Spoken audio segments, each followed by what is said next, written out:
for the upgrading of the charging stations in town, potentially to the level 3. So I think this is just to discuss your findings and review any proposed recommendations you may have. Tanya provided a few questions that she wants included to be sent to Innovis, so they're not necessarily needing to be answered right now, but they're for Innovis, just for the record. So I can read those off, but if you both would like to start and share any input you have regarding the provided materials that Innovis shared. Mm-hmm. So I'll kick off. So the questions that Tanya put down in email, I appreciate. I think all of those are valid, especially when it comes to the financial estimates, which admittedly I am not entirely following what what that spreadsheet is actually saying in terms of financial benefit or cost to the town. I think one of the things that we do need to go back to them with is that I was expecting some sort of proposal from them with respect to the third-party ownership model, meaning where the town does not own the chargers, but instead they or one of their parties owns the chargers. And they referenced it in their communication, I believe, but they didn't actually formally put a proposal in front of us. I think it's important for us to understand what the economics might look like, because my view is that that is probably the most viable, low risk position for the town to take with respect to the economics of how these chargers will work. I think we spend a lot of time looking at the financial performance of the chargers that we have installed currently. And I think the level 3s are just at a different, they're at a different, literally at a different level financially, in terms of cost, in terms of risk on the revenue, break even points, et cetera. So the third party ownership model, where we're just simply paid a hosting fee and perhaps some portion of the revenue generated, is probably the better bet for the town. I'm expressing my opinion here, and in order for us to evaluate that, we need to see a proposal. That's kind of my first reaction on the economics.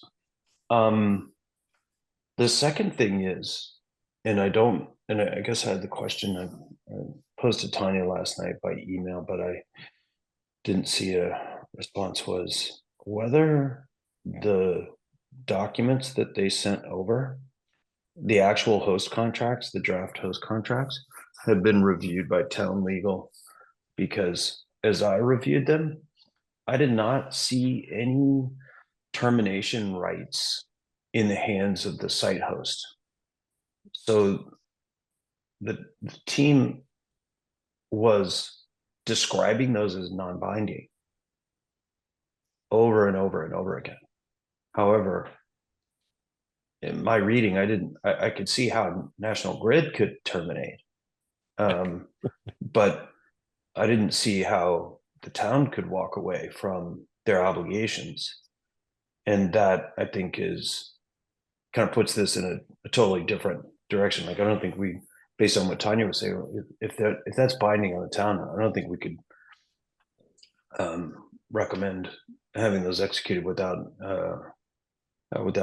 further approvals up the chain within the town. I don't even know if that has to go to town meeting. It might. So, and there, of course, the reason why that's a problem is because there's a number of representations in there and obligations that I'm not sure the town is ready to sign up for. For example, one of them says that the parking area there is available to the general public 24/7. And we all know that Sandy Beach is permit only. And it's closed. They actually close it off in the winter. Right. And so unless we make a change to the parking rules at Sandy Beach, we wouldn't be able to satisfy that representation. Even 12 hours a day, 7 days a week is referenced in there. There are representations and responsibilities on the town for hazardous materials, any environmental land use restrictions, and then there's this broad obligation to allow National Grid to put in place any of the necessary utility infrastructure that they need to run to the site. And they're saying that we can't have any restrictions on any structures or obstructions or anything like that. And I just don't think that that's something that we can just kind of willy-nilly have the town sign up to without some negotiation, right? So that was my quick laundry list of things that I saw when I went through this. I think that, and unfortunately, I'm not going to be at the Alternative Energy Committee meeting on Thursday because I have a conflict with a flight.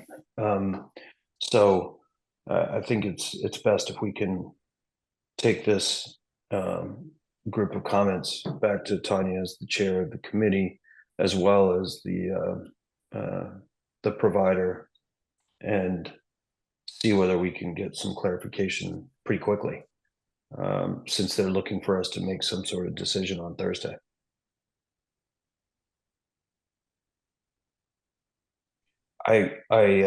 All of this said, I think it would be great for the town to have more, level 3 EV chargers, right? I mean, there's definitely a need for us to help expand the availability. I think my issue is, and this leads toward what Tanya was saying, is I'm not sure we have the right sites selected. Exactly. I'm not sure we've picked the right sites either. And I think that the incentive programs, when this incentive goes away, I believe that the state of Massachusetts will likely come back through, or potentially, depending on how the election goes, the federal government could come back through, and there could be more incentives again at a different time, where the town is going to have the ability to pursue this third-party ownership model. And so my recommendation, if we can't get quick turnaround on a number of these issues, my recommendation would be that we keep this subcommittee alive and start to evaluate sites that we think would be right for whenever the next incentive is available, potentially even put out an RFP for parties to come and compete for the right to put level 3 EV chargers at the sites that we choose. And then, I'd rather, yeah. oh, I'm sorry, go ahead. No, and that way we control the process. Yeah, I cannot imagine.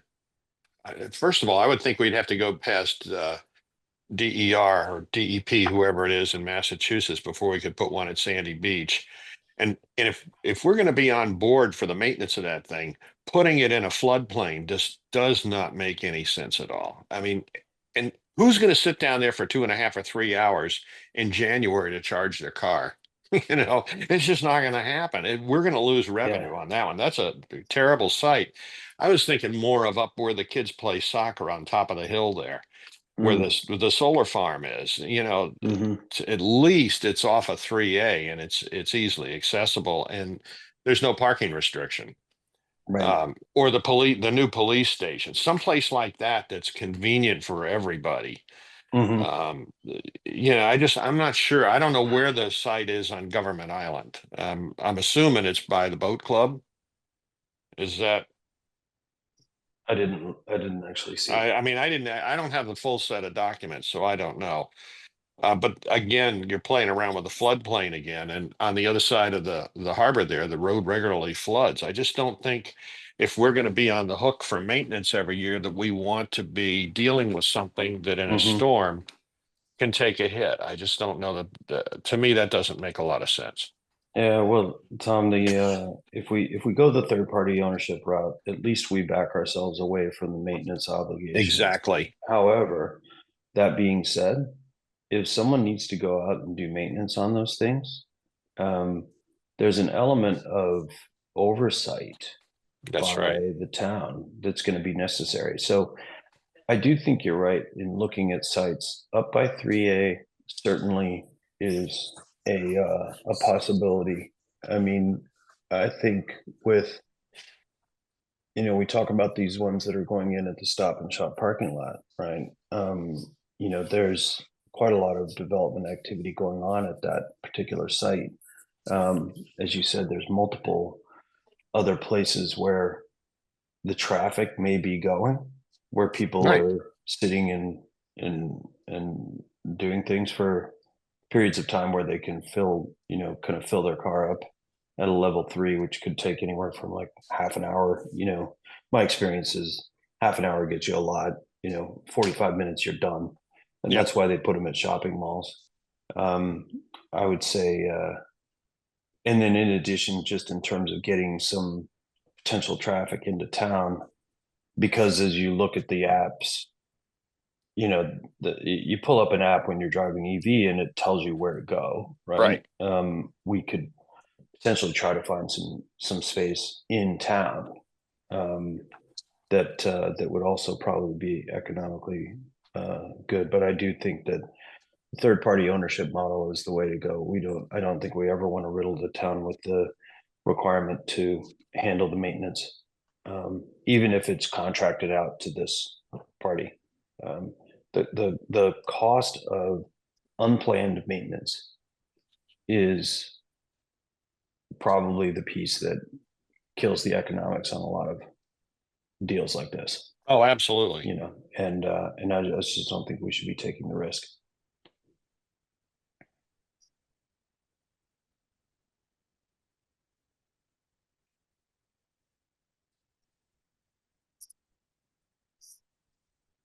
That's great. So is there anything else to share? Tom, do you have any other I things just to thought share? my main concern was the siting and the thought process of choosing the sites, because if there's going to be a revenue stream, it's got to be somewhere where people are going to go. I mean, Mm-hmm. it just doesn't make. And then to add the additional potential maintenance or failure from storm damage makes Mhm. no sense at all either. And so Mm-hmm. while Government Island maybe all of those are cool summer sites, if you happen to have a parking permit. I mean, we all know some days you can't even get into Sandy Beach to park. Yeah. And so you're restricting those that don't buy a permit from using the charger. So I guess all of those things, I'm just not sure the correct sites have been chosen. I don't have a problem with Town Hall because there's an accessible site. I'd like to see more in that part of the world and more up on 3A. Mm-hmm. Maybe the library's a fine one too. I mean, you can go in and read for half an hour, 45 minutes while your car is charging up, and it's a year-round site. Yeah, Mhm. I would agree. Biggest issue is with the sites, and I think if there is something thematically here, that's probably it. I mean, I think we've got legal issues to talk about as to whether these things are actually non-binding or not. But um, I would say, you know, um, there are some, conditions to the site host agreement becoming effective. Those conditions have to do with, permitting and stuff on National Grid side, but still didn't seem like there was any, just straight up termination for convenience on the part of the town, if we just simply decide not to go forward. Um, and I think that's problematic for as far as just getting these documents signed. And that's what leads me to think that maybe the recommendation is that we state that we're still interested in pursuing chargers, but this round of incentives might not be for us because we're not ready, because we need to go through a much more thorough and controlled site selection process. Okay. And that may very well involve coordination with National Grid, right? In terms of finding the sites that have sufficient power and interconnection capability.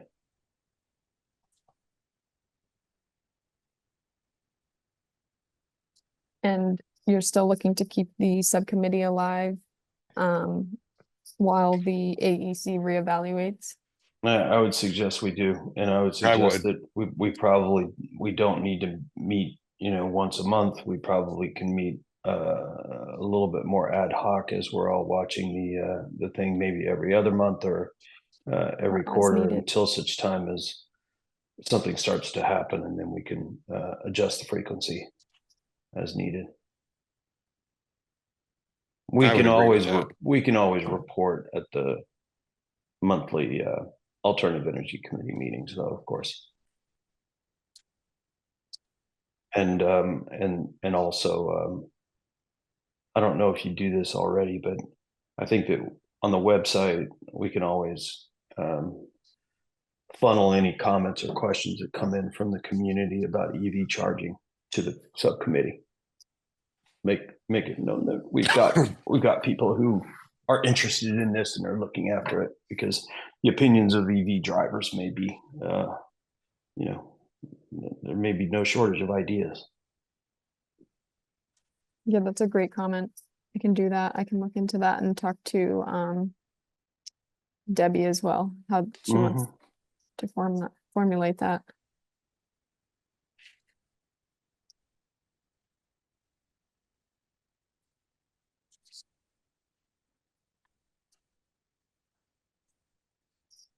Okay, well, I don't want to take up any more of your time today. Thank you for meeting. Do you want to make a motion with your recommendation?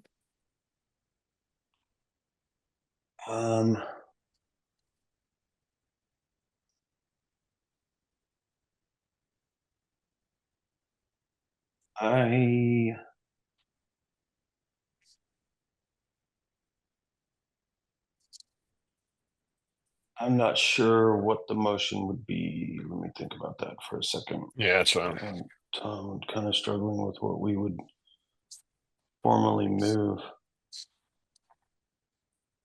No, I think we better reserve that for the meeting on Thursday. And simply the conclusion of this subcommittee at this point is that we have a number of questions and issues that need to be responded to, if possible, in writing by Thursday for the meeting, so that the subcommittee has more, so that the committee has more information available to it in order to make a decision about the host contracts. Okay.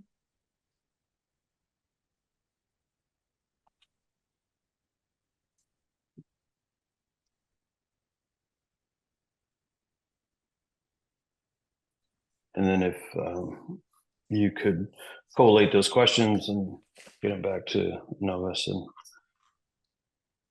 see what their response is. Absolutely. Will do. Okay.